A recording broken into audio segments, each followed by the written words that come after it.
Un millionnaire a donné un violon à une vieille mendiante qui jouait dans les rues pour subvenir à ses besoins. 5 jours plus tard, la mendiante a tremblé lorsque les policiers l'ont menottée pour l'emmener au commissariat. Anne se levait tôt tous les jours, avant même que le soleil ne se lève. Elle vivait dans une petite chambre louée dans un quartier modeste de la ville. Sa routine était simple, mais sa passion pour la musique la maintenait debout, malgré les difficultés. Muette depuis l'enfance, Anne avait trouvé dans le violon une voix qu'elle n'avait pas. Ses mélodies touchèrent les cœurs des passants dans la place animée où elle se produisait quotidiennement. La place était un lieu agité, rempli de commerçants, de travailleurs pressés et de touristes curieux. Cependant, dès qu'Anne commençait à jouer, le rythme frénétique de la ville semblait ralentir un instant. Les notes douces et mélancoliques de son vieux violon résonnaient dans tous les coins de la place, attirant l'attention et éveillant l'émotion des passants. Anne rêvait de posséder un violon de qualité, quelque chose qui pourrait rendre sa musique encore plus belle et attirer plus de public, augmentant ainsi ses chances de gagner un peu plus d'argent pour survivre. Même avec un instrument vieux et usé, son talent était indéniable et son désir de s'améliorer chaque jour la poussait à continuer, malgré les obstacles. Par un jour ensoleillé, alors qu'elle jouait une mélodie douce, Anne remarqua un homme élégant, l'observant de loin. Il était bien habillé, avec un costume impeccable et une expression curieuse sur le visage. À mesure que la musique d'Anne flottait dans l'air, l'homme s'approcha, arborant un sourire charismatique. « Bonjour », dit l'homme, se penchant légèrement pour se faire entendre au-dessus du son du violon. « Je m'appelle François. Votre musique est magnifique. Vous avez un talent incroyable. » Anne s'arrêta de jouer un instant, regardant François avec un mélange de surprise et de curiosité. Il continua. « J'ai quelque chose pour vous. Attendez ici. » François se dirigea vers sa voiture de luxe garée à proximité et revint avec un étui de violon neuf. En l'ouvrant, il révéla un violon de haute qualité, brillant sous la lumière du soleil. Anne resta sans voix. Ses yeux s'agrandirent d'émotion. « Je veux que vous ayez ceci, » dit François, en tendant le violon à Anne. « Vous méritez un instrument qui fasse honneur à votre talent. » Anne, les larmes aux yeux, accepta le cadeau, ressentant une immense gratitude. Elle fit un geste de la main, indiquant un remerciement profond. François sourit, satisfait de sa réaction, et sortit discrètement son téléphone pour enregistrer le moment de la remise. « Jouez quelque chose pour nous », demanda François, tenant toujours son téléphone. Anne, encore stupéfaite, prit le nouveau violon et commença à jouer une mélodie qu'elle avait pratiquée de nombreuses fois. La qualité du son était incomparable, et la place se remplit rapidement de curieux qui s'arrêtèrent pour écouter. Les notes sortaient avec une clarté et une beauté qu'Anne n'avait jamais expérimentées auparavant. François, satisfait, termina l'enregistrement et rangea son téléphone. « Vous allez jouer pour beaucoup de gens maintenant, » dit-il avec un sourire énigmatique. « Profitez de votre cadeau. » Anne acquiesça, toujours sans mots, et continua à jouer, son cœur rempli d'espoir et de gratitude. Elle ignorait que ce cadeau faisait partie d'un plan sombre qui allait changer sa vie de manière inattendue. Alors que François s'éloignait, une ombre de doute traversa l'esprit d'Anne, mais elle l'ignora, perdue dans la joie du moment. Ce qui importait maintenant, c'était la musique et la nouvelle opportunité qui semblait émerger dans sa vie. Dans les jours qui suivirent la rencontre avec François, Anne se sentait en extase. Le nouveau violon transforma sa musique, et elle était impatiente de partager cette joie avec tous ceux qui passèrent par la place. Chaque matin, elle arrivait plus tôt que d'habitude, ajustait soigneusement les cordes du nouveau violon et commençait à jouer avec une énergie renouvelée. La qualité du son du nouveau violon était évidente. Les notes sortaient avec une clarté et une profondeur que son ancien instrument n'avait jamais pu atteindre. Les gens s'arrêtaient plus souvent pour écouter, certains laissant même des billets de banque dans le chapeau qu'elle posait devant elle. Anne sentait que, enfin, son rêve d'améliorer sa vie grâce à la musique devenait réalité. Pendant ce temps, François était occupé avec ses propres plans. Il partagea la vidéo de la remise du violon sur les réseaux sociaux, ajoutant une légende émotive sur l'importance d'aider les moins fortunés. La vidéo devint rapidement virale, et François commença à recevoir des éloges de la part d'amis, de connaissances et même d'inconnus, tous admirant sa générosité. Vous êtes un exemple pour nous tous, François, commenta l'un de ses abonnés. Le monde a besoin de plus de gens comme vous. François répondait à ces commentaires avec une humilité apparente, mais intérieurement, il était seulement satisfait que son plan fonctionne parfaitement. Il savait que chaque éloge et chaque partage de la vidéo le mettait dans une position encore plus favorable, détournant l'attention de ses activités illicites. Henri, complice de François, était moins enthousiaste à propos du plan. Il rencontrait souvent François pour discuter des prochaines étapes, toujours avec une expression inquiète sur le visage. « Es-tu sûr que cela est nécessaire ?» demandait Henri. « Ne pouvons-nous pas trouver une autre manière de détourner l'attention ?» François l'ignorait. « C'est parfait, Henri. Personne ne se doutera de nous tant que tout le monde admirera notre bonté. » Henri soupirait, mais suivait les instructions de François, même à contre-cœur. Il savait qu'il n'avait pas le choix, car François menaçait sa famille s'il ne coopérait pas. Pendant ce temps, Anne continuait sa routine, ignorant les machinations qui se déroulaient en arrière-plan. Elle était simplement concentrée sur sa musique, attirant un public de plus en plus nombreux et recevant plus de dons. Les pièces et les billets dans le chapeau augmentaient, et Anne commençait à voir une lueur d'espoir, une possibilité réelle de sortir de la misère dans laquelle elle vivait. Un après-midi, François et Henri étaient assis dans un café proche de la place, observant Anne de loin. « Tout est prêt pour la prochaine étape ?» demanda François, ses yeux fixés sur la silhouette d'Anne. Henri acquiesça, bien que réticent. « Oui, tout est prêt. Quand allons-nous agir ?»« Bientôt, » répondit François, avec un sourire calculé. « Je veux que tout le monde voie à quel point la vie est injuste. Ce sera le coup parfait. » Henri se contenta d'acquiescer, sachant qu'il ne pouvait rien faire pour changer l'esprit de François. Ils se levèrent et s'éloignèrent, laissant Anne jouer son violon, ignorant le fait que son cadeau tant désiré était en réalité un poison prêt à être activé. Chaque jour qui passait, la confiance d'Anne grandissait et sa musique devenait plus vibrante. Le public adorait, et elle commençait à sentir que peut-être, juste peut-être, son avenir prenait enfin une tournure positive. Cependant, dans l'ombre, François et Henri continuaient à tisser le piège qui allait bientôt se refermer sur elle, mettant tout en péril. 5 jours après avoir reçu le violon, la vie d'Anne était sur le point de prendre un tournant inattendu. Ce matin-là, elle arriva à la place comme d'habitude, se plaça à son endroit habituel et commença à jouer. La musique douce et mélodieuse remplit l'air, attirant les passants qui s'arrêtaient pour écouter la performance d'Anne. Soudain, alors qu'Anne jouait l'une de ses mélodies préférées, 2 policiers s'approchèrent d'elle avec des expressions sérieuses. L'un d'eux, un homme grand et robuste, prit la parole. « Madame, nous devons vous parler. » Anne, surprise, arrêta de jouer et regarda les policiers, sans comprendre la raison de cette interruption. L'autre policier, une femme au regard sévère, lui montra un papier. « Vous êtes accusé de vol ?» dit-elle. « Ce violon a été signalé comme volé. » Anne écarquilla les yeux, choquée. Elle essaya de gesticuler pour expliquer que le violon était un cadeau, mais les policiers n'étaient pas disposés à l'écouter. « Nous avons un reçu », continua la policière, tenant le document devant Anne. « Monsieur François nous a informé que ce violon lui a été volé il y a quelques jours. » Désespérée, Anne tenta d'expliquer par des gestes que François lui avait donné le violon, mais ses efforts furent vains. Les policiers, suivant le protocole, ne prêtèrent pas attention aux signes d'Anne. La communauté environnante commença à se rassembler, observant la scène avec curiosité et indignation. « C'est absurde, Anne ne volerait jamais rien », s'exclama l'un des vendeurs de la place, qui connaissait Anne depuis des années. « Elle a toujours joué ici, tout le monde sait qu'elle est honnête », dit une autre personne de la foule, essayant d'intercéder en faveur d'Anne. Malgré les protestations, les policiers étaient déterminés à suivre les ordres. Ils mirent les menottes à Anne, qui se débattait et pleurait en silence, incapable de se faire comprendre. La sensation d'impuissance l'envahit alors qu'elle était escortée jusqu'à la voiture de police. Les gens autour continuaient d'exprimer leur incrédulité et leur soutien à Anne, mais il n'y avait rien à faire pour le moment.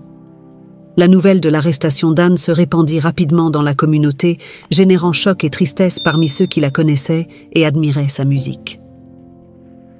Pendant qu'Anne était emmenée au commissariat, François observait de loin, avec un sourire satisfait sur le visage. Son plan fonctionnait parfaitement. L'image du millionnaire généreux qui avait été victime d'un vol se consolidait, détournant l'attention de ses propres crimes. Au commissariat, Anne fut placée dans une petite cellule froide. Ses pensées étaient confuses et le sentiment d'injustice était écrasant. Tout ce qu'elle voulait, c'était jouer de son violon et apporter un peu de joie aux gens, mais maintenant, elle était en prison, accusée à tort d'un crime qu'elle n'avait pas commis.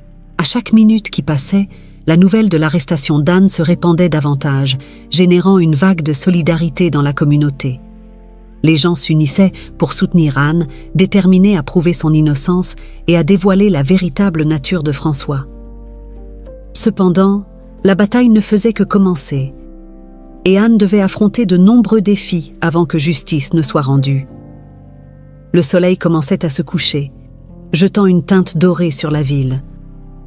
Jean observait Henri de loin, attendant le bon moment pour l'aborder. Il savait qu'Henri était sous une pression immense et qu'il devait aborder le sujet avec précaution. Quand Henri s'éloigna enfin de la place, Jean saisit l'opportunité et le suivit jusqu'à un parc tranquille. Henri s'assit sur un banc, fixant le sol, perdu dans ses pensées. Jean s'approcha lentement, essayant de ne pas l'effrayer. « Henri, » dit-il doucement, s'asseyant à côté de l'homme visiblement perturbé. « Nous devons parler. » Henri leva les yeux, son expression révélant fatigue et peur. « Jean, je ne peux pas. Ma famille. François est dangereux. » Jean acquiesça, comprenant la terreur qu'Henri ressentait. « Je sais que tu as peur, Henri, mais nous avons besoin de la vérité pour arrêter François et protéger ta famille. Fais-moi confiance, nous pouvons le faire ensemble. » Henri hésita, ses yeux remplis de conflits intérieurs. Il savait que parler signifiait tout risquer, mais la présence calme et déterminée de Jean commençait à briser ses barrières. « François, il m'a menacé, » commença Henri, sa voix tremblante. « Il a dit que si je n'aidais pas, quelque chose de terrible arriverait à ma femme et à mes enfants. » Jean écouta attentivement, encourageant Henri à continuer. « Qu'est-ce qu'il t'a forcé à faire, Henri? J'ai besoin de tout savoir. » « François est impliqué dans un réseau de piraterie, » confessa finalement Henri. « Il importe des marchandises illégales et les distribue dans toute la ville. Quand Anne est apparue sur la place, il a vu une opportunité de détourner l'attention de ses activités. Il m'a ordonné de donner le violon à Anne et ensuite de l'accuser de vol. Il a dit que cela ferait croire aux gens qu'il était une victime, tout en poursuivant ses affaires douteuses. » Jean prit une profonde inspiration, absorbant la gravité des révélations. Il savait que cette information était cruciale pour démanteler le réseau de François et libérer Anne. « Henri, nous avons besoin de ton témoignage officiel sur tout cela. Ta coopération est vitale pour arrêter François et assurer la sécurité de ta famille. » Henri acquiesça lentement, réalisant qu'il n'y avait pas d'autre issue. « Je le ferai. Je veux juste que ma famille soit en sécurité. »« Nous nous en occuperons, » assura Jean, posant une main sur l'épaule d'Henri pour le réconforter. « Je vais te conduire au commissariat maintenant. Nous devons faire cela rapidement et discrètement. » En se dirigeant vers le commissariat, Jean ressentit un mélange de soulagement et de détermination. Il savait qu'Henri mettait sa vie en danger en disant la vérité, mais il savait aussi que c'était la seule façon de mettre fin au crime de François et de libérer Anne de cette injustice. Arrivé au commissariat, Jean conduisit Henri dans une salle de déposition. « Raconte tout ce que tu m'as dit, avec tous les détails, » instruisit Jean, se préparant à enregistrer chaque mot. Jean, méticuleux dans son travail, décida d'enregistrer un témoignage complet d'Henri. Il prépara la salle, ajustant l'enregistreur audio et vidéo pour s'assurer que chaque mot soit capturé clairement. « Henri, nous avons besoin que tu répètes tout ce que tu m'as dit, cette fois devant la caméra, » dit Jean en ajustant l'équipement. « Cela sera vital pour le dossier contre François. » Henri, encore nerveux, acquiesça. Il s'assit devant la caméra, prit une profonde inspiration et commença à parler. « François m'a forcé à participer à un réseau de piraterie. Il a menacé ma famille, disant que si je ne coopérais pas, quelque chose de terrible leur arriverait. » Les mots sortaient lourds, chargés de peur et de culpabilité. Henri détailla comment François avait planifié de faire accuser Anne, décrivant chaque étape du plan et comment il avait été contraint de participer malgré lui. Jean écoutait attentivement, sachant que chaque détail était crucial. Quand Henri termina, Jean s'approcha et éteignit la caméra. « C'était très important, Henri. Tu as bien fait, » dit-il, essayant de tranquilliser l'homme visiblement ébranlé. Henri, encore hésitant, sortit quelque chose de sa poche. « J'ai encore une chose, » dit-il en tendant une clé USB à Jean. « Voici la vidéo originale de la remise du violon. François m'a demandé de l'enregistrer, mais j'ai gardé une copie. Cela prouve qu'Anne a reçu le cadeau de bonne foi. » Jean prit la clé USB, ressentant une vague de soulagement. « C'est essentiel. Merci de me faire confiance, Henri. Nous allons utiliser cela pour que François paie pour tout ce qu'il a fait. » Dans les jours suivants, Jean se consacra à réunir toutes les preuves nécessaires pour arrêter François. Il analysa minutieusement la vidéo de la remise du violon qui montrait clairement François offrant le violon à Anne et enregistrant le moment. C'était une preuve irréfutable de l'innocence d'Anne et de la manipulation de François. De plus, Jean revisita les caméras de sécurité de la place, collectant des images montrant la présence constante d'Henri et de François, observant Anne de loin, confirmant la surveillance et les intentions malveillantes des deux hommes. Il rassembla également des témoignages d'autres personnes présentes sur la place le jour de la remise du violon, corroborant l'histoire d'Anne. Chaque nouvelle preuve renforçait le dossier contre François. Jean compila tout dans un dossier détaillé, se préparant à le présenter au chef de la police. Il savait qu'avec toutes ces preuves, il aurait une base solide pour arrêter François et libérer Anne. Enfin, Jean rencontra le chef de la police dans son bureau. « Voici toutes les preuves que nous avons réunies, » dit Jean en posant le dossier sur le bureau. « Nous avons la confession d'Henri, la vidéo de la remise du violon et les témoignages des témoins. Il est clair que François a tout orchestré pour incriminer Anne. » Le chef de la police feuilleta les documents et regarda la vidéo, son expression devenant de plus en plus sérieuse à chaque minute. « C'est très convaincant, Jean, » dit-il finalement. « Nous allons émettre un mandat d'arrêt pour François immédiatement. Quant à Anne, elle sera libérée aujourd'hui même. » Jean ressentit une vague de satisfaction. « Merci, chef. C'est bon de voir que justice sera faite. » Avec le mandat d'arrêt émis, une équipe de policiers fut mobilisée pour arrêter François. Pendant ce temps, Jean fut chargé d'apporter la bonne nouvelle à Anne. En arrivant à la cellule, il trouva Anne assise, les yeux remplis de tristesse et de désespoir. « Anne, dit-il doucement, vous êtes libre. Nous avons prouvé votre innocence. » Anne regarda Jean, incrédule. Des larmes commencèrent à rouler sur ses joues tandis qu'elle se levait. Jean ouvrit la porte de la cellule, l'aidant à sortir. « Nous allons vous ramener à la place, là où est votre place. » La justice a été rendue. En marchant ensemble hors du commissariat, Anne ressentait un mélange de soulagement et de gratitude. Elle savait que la lutte n'était pas encore terminée, mais elle avait désormais de l'espoir et la certitude que des gens comme Jean étaient prêts à se battre pour la vérité.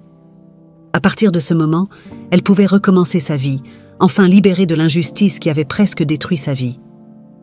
Anne était retournée dans les rues, jouant de son violon avec la même passion qu'auparavant, mais désormais avec une nouvelle vigueur. L'expérience de son emprisonnement injuste et de sa libération subséquente lui avait donné une perspective différente, un profond désir de partager son histoire à travers sa musique.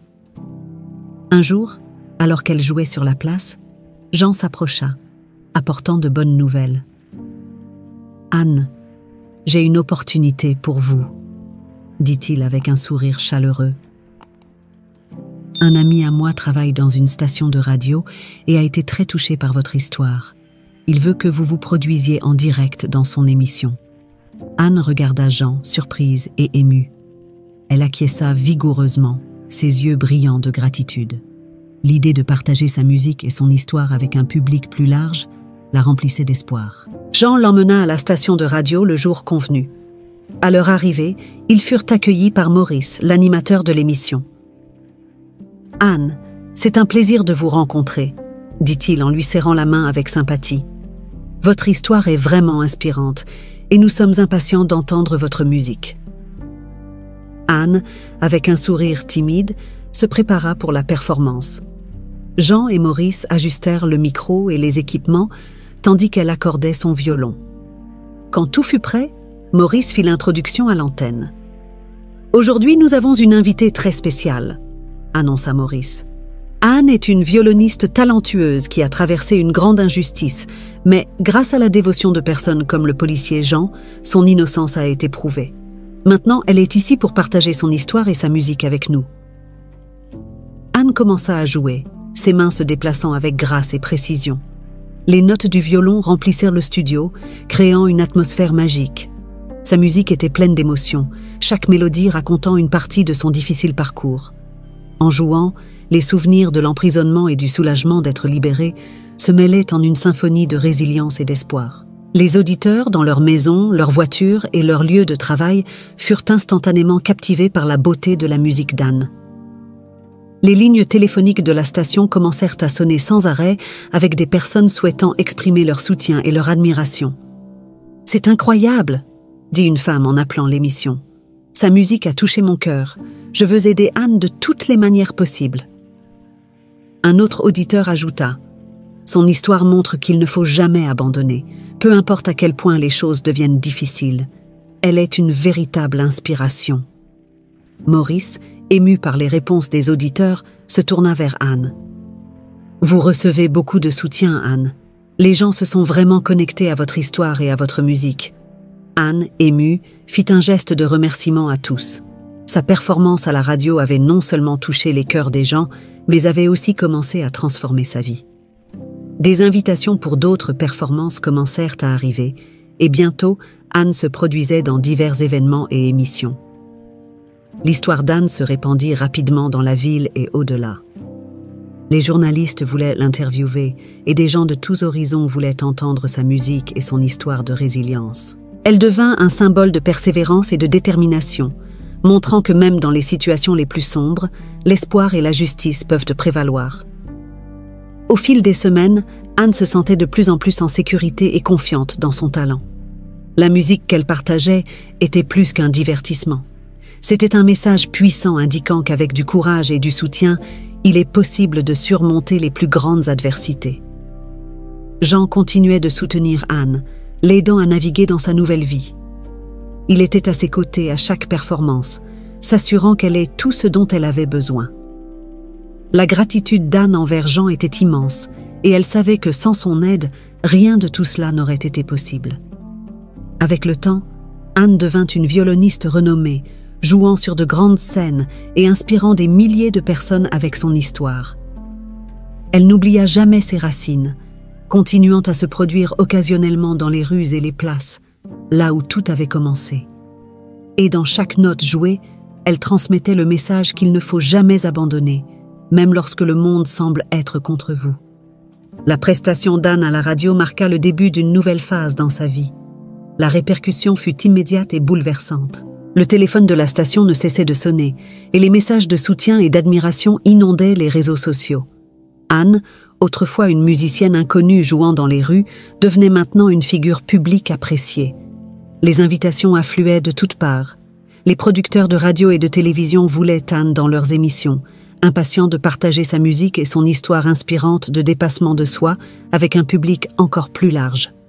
La première invitation venait d'un célèbre programme télévisé matinal, connu pour son immense audience et son impact sur la culture populaire.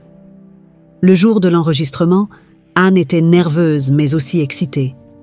Jean l'accompagnait, offrant son soutien et ses encouragements. « Tu vas très bien te débrouiller, Anne. Souviens-toi de jouer avec ton cœur, comme tu l'as toujours fait, » dit-il pour la calmer. Anne acquiesça, respirant profondément. Quand son tour arriva, elle entra dans le studio avec détermination. L'animateur la reçut chaleureusement, louant son talent et son courage. « Anne, nous sommes tous impatients d'entendre votre musique et d'en apprendre plus sur votre incroyable parcours, » dit-il. Anne commença à jouer, et une fois de plus, sa musique emplit la salle d'une beauté et d'une émotion qui touchait profondément tous les présents. Les caméras capturèrent chaque mouvement, chaque expression d'Anne, diffusant en direct pour des millions de spectateurs. Quand elle termina, tout le studio l'applaudit debout et l'animateur ne pouvait cacher son admiration. « C'était merveilleux, Anne. Votre histoire et votre musique sont vraiment inspirantes, dit-il avec sincérité.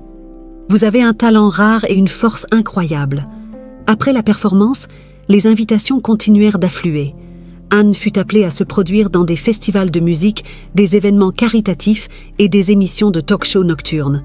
Son emploi du temps se remplit rapidement, et elle se retrouva à voyager dans diverses villes, apportant sa musique et son message d'espoir à un public toujours plus large. Chaque nouvelle performance était une opportunité pour Anne de partager non seulement son art, mais aussi son histoire de dépassement de soi.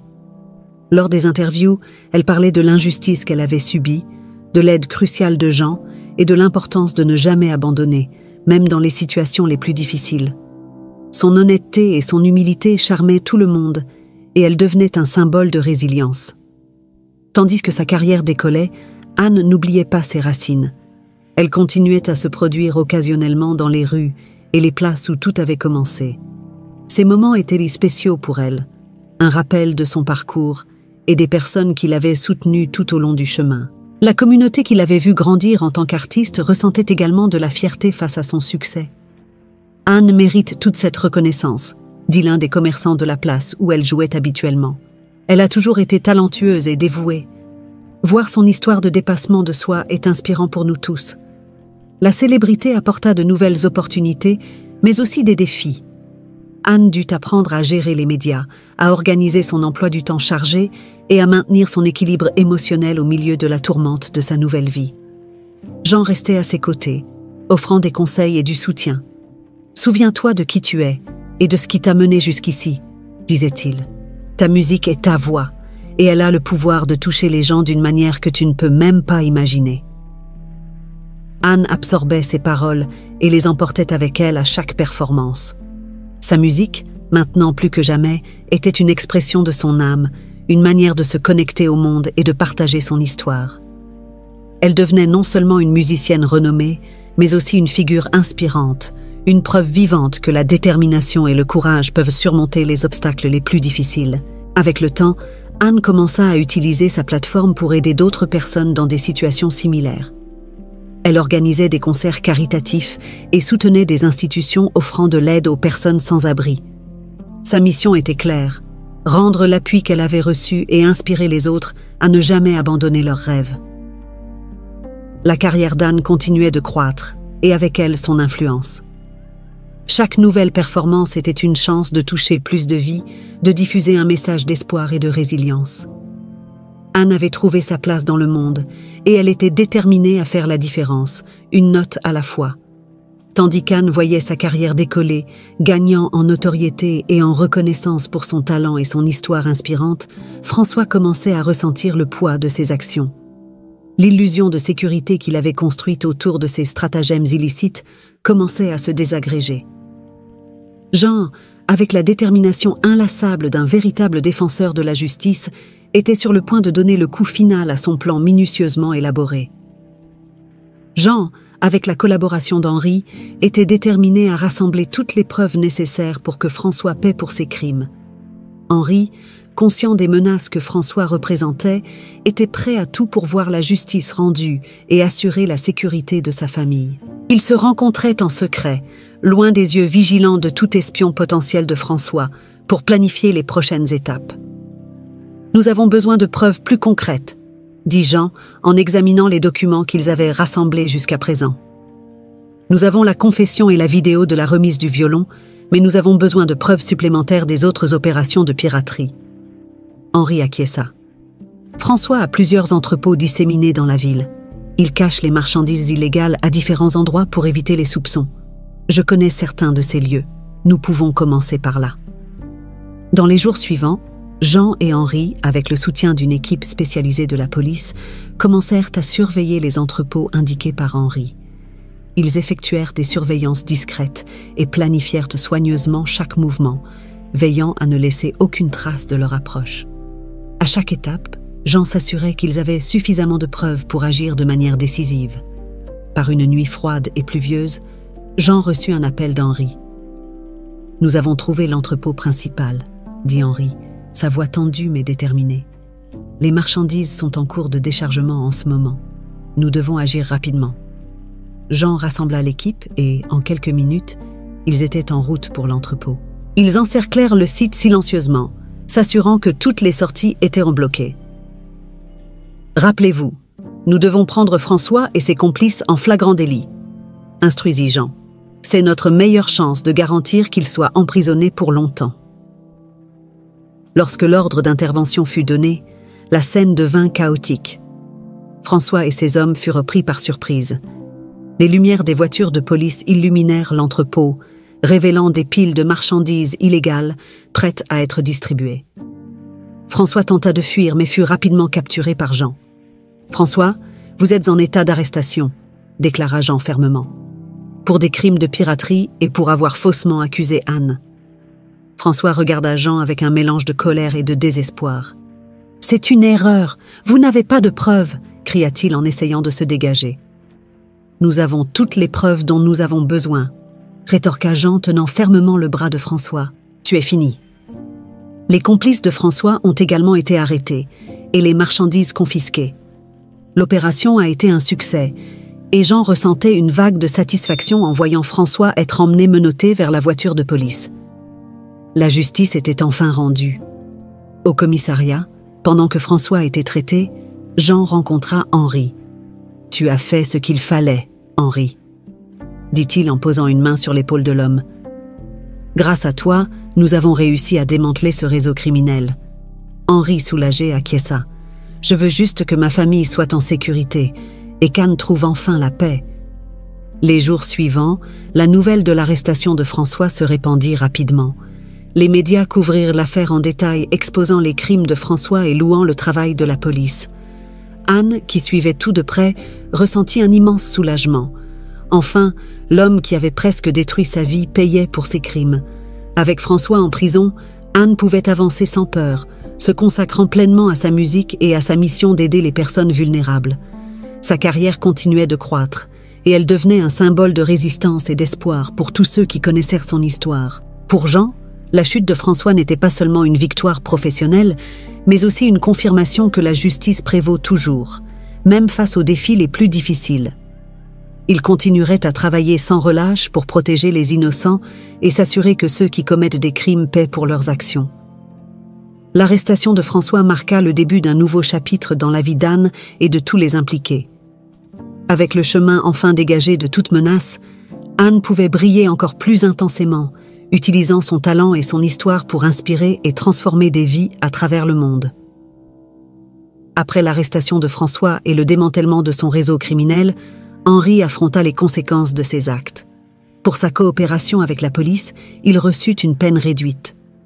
Pendant son temps en prison, Henri réfléchit profondément à ses choix et à l'impact qu'ils avaient eu sur sa vie et celle des autres. Son objectif principal maintenant était de reconstruire sa vie et de chercher la rédemption. Lorsqu'il fut enfin libéré, Henri était déterminé à faire la différence. Sa première action fut de chercher Anne, à qui il savait qu'il devait des excuses sincères. La trouver ne fut pas difficile. Anne était maintenant une figure publique connue, souvent vue se produisant lors d'événements caritatifs et d'émissions de télévision. Henri la trouva lors d'un de ces événements où elle jouait de son violon avec la passion qui l'avait toujours caractérisée. Il attendit qu'elle termine sa performance et, nerveux, s'approcha d'elle. « Anne, » commença-t-il, la voix tremblante, « je dois te parler. » Anne se tourna vers Henri, surprise de le voir là. Elle resta silencieuse, attendant ses paroles. « Je voulais m'excuser, » dit Henri, les yeux pleins de regret. « Je sais que mes actions t'ont profondément blessée, et il n'y a pas de mots pour réparer ce que j'ai fait. Mais je suis sincèrement désolé et prêt à faire tout ce qui est en mon pouvoir pour essayer de compenser. » Anne, avec un regard compréhensif, fit un geste indiquant qu'elle voulait en entendre plus. « J'ai décidé de consacrer ma vie à aider ceux qui ont vécu des situations similaires à la tienne, » continua Henri. « Je veux utiliser mon expérience pour éviter que d'autres personnes ne deviennent des victimes d'injustice. Et si tu le permets, j'aimerais aider dans tes projets caritatifs. Peut-être ainsi, je pourrais commencer à réparer le mal que j'ai causé. » Anne regarda Henri pendant un long moment. La sincérité dans ses yeux était évidente. Finalement, elle acquiesça, indiquant qu'elle accepterait son aide. Henri ressentit une vague de soulagement et de gratitude. Il savait que le chemin vers le pardon complet serait long, mais c'était un bon début. Dans les mois qui suivirent, Henri se consacra entièrement au travail caritatif. Il s'impliqua dans plusieurs organisations offrant un soutien aux sans-abri et aux victimes de crimes. Son expérience et ses connaissances sur les méthodes des criminels devinrent précieuses dans la lutte contre l'injustice. Anne et Henri commencèrent à travailler ensemble sur bon nombre de ces projets. La relation entre eux, initialement marquée par la méfiance et le ressentiment, commença à évoluer. Ils trouvèrent des moyens de se soutenir mutuellement, utilisant leurs histoires personnelles pour inspirer et éduquer. Henri aidait Anne à organiser des événements, à obtenir des sponsors et à mobiliser des bénévoles. Il devint également un mentor pour les jeunes en situation de risque, partageant son histoire comme un exemple qu'il est possible de changer et de chercher la rédemption. Anne, quant à elle, continuait de jouer et de partager son histoire de dépassement. Chaque performance était une opportunité de montrer aux gens que la détermination et l'espoir pouvaient transformer des vies. La présence de Henri à ses côtés était un rappel constant que le pardon et le changement étaient possibles, même dans les circonstances les plus difficiles. Un jour, après un événement caritatif particulièrement réussi, Henri et Anne se retrouvèrent pour discuter des prochaines étapes.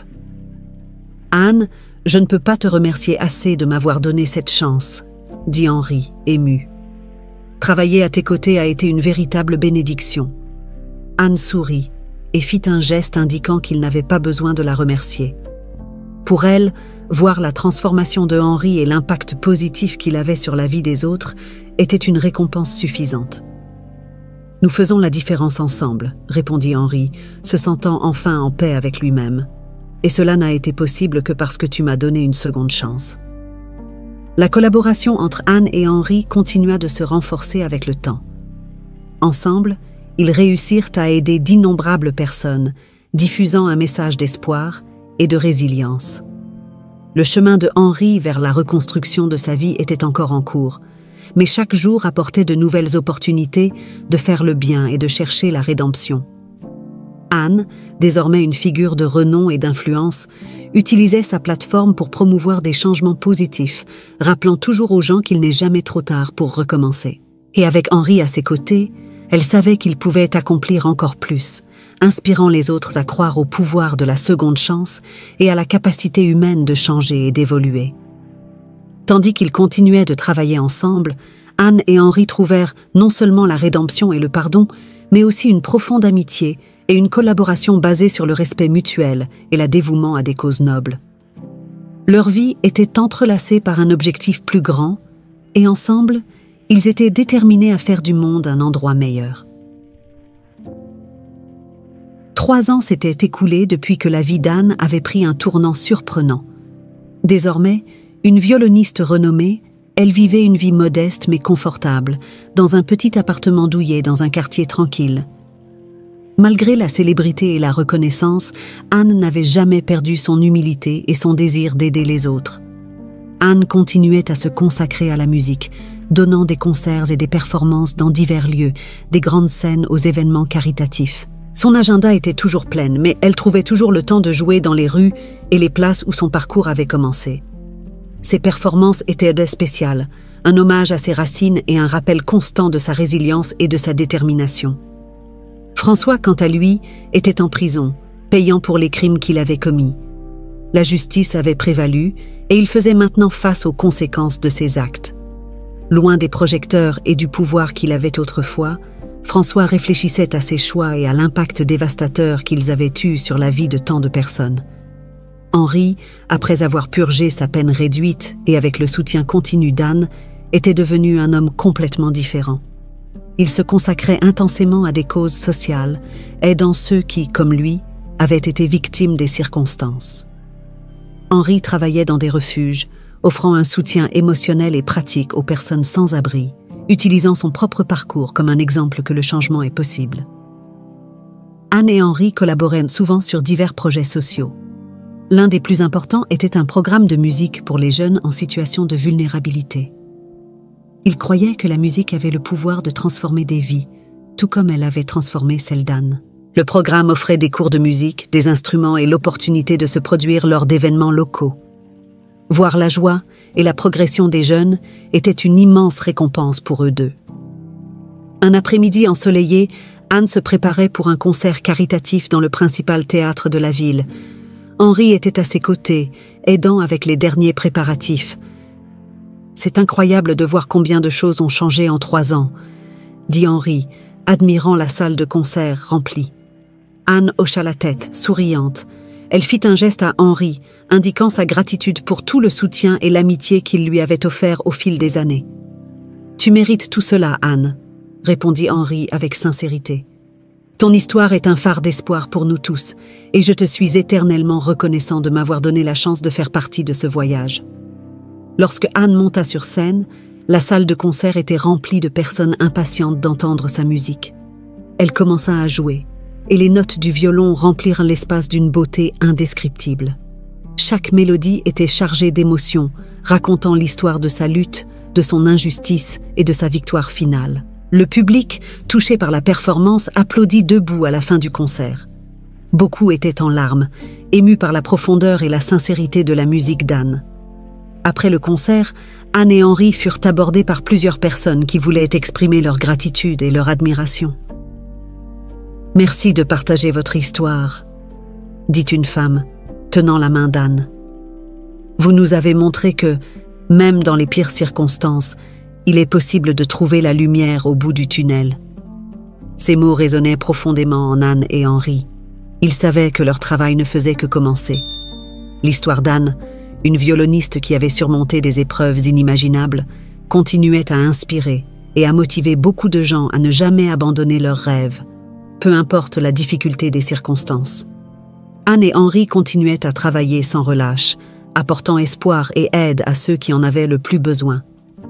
Anne, avec sa musique, et Henri, avec son engagement pour les causes sociales, formaient un duo imbattable dans la lutte pour un monde plus juste et compatissant. La vie d'Anne, autrefois marquée par la douleur et les luttes, était maintenant une célébration de dépassement et de résilience. Elle était devenue un symbole d'espoir, un phare qui éclairait le chemin pour tant d'autres qui affrontaient leurs propres batailles. Et ainsi, avec chaque note jouée et chaque vie touchée, Anne montrait au monde que, même dans les pires circonstances, il est possible de trouver la lumière au bout du tunnel et de transformer l'impossible en réalité.